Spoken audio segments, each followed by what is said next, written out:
Welcome to 5 Minute Bible, your daily guide for your daily reading. Today's March the 30th, and we're going to be looking at the introduction to the book of Judges.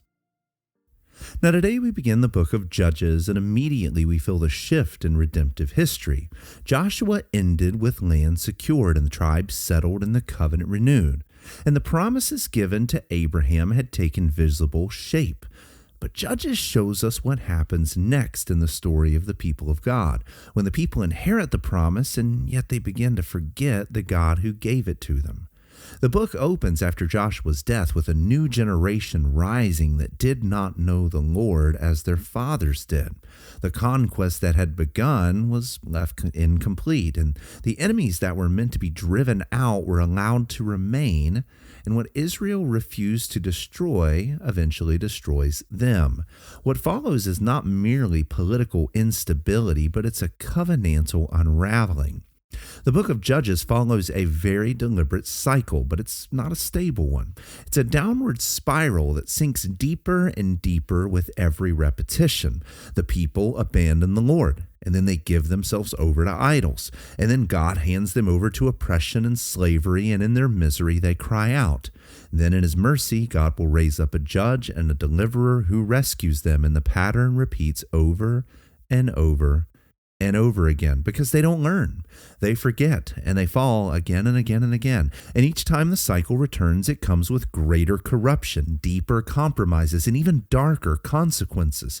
What begins as incomplete obedience becomes outright and total idolatry. What begins as weakness becomes putrid wickedness. The people who are called to drive out the Canaanites begin to look exactly, and even sometimes worse, than them. So that by the end of the book, Israel is not merely struggling, they're disintegrating.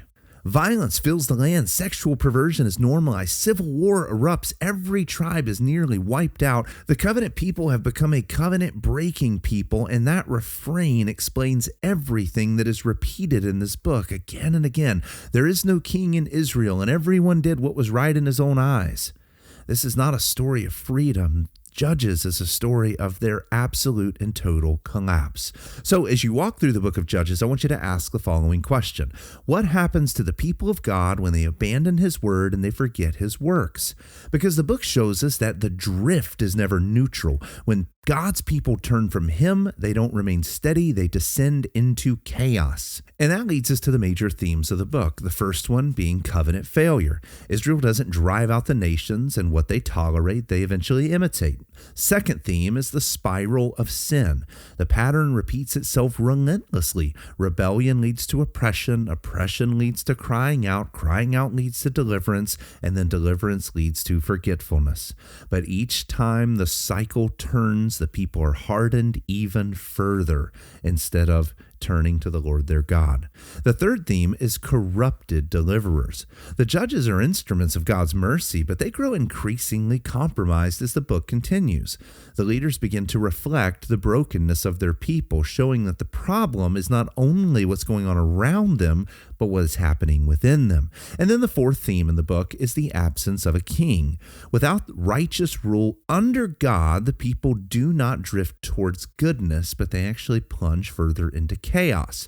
And all of this presses us forward by showing us again and again and again that temporary deliverers cannot fix a permanent problem. Every judge brings relief, but never lasting renewal. The people are rescued, but they're never transformed. The enemies are pushed back, but they're not finally defeated.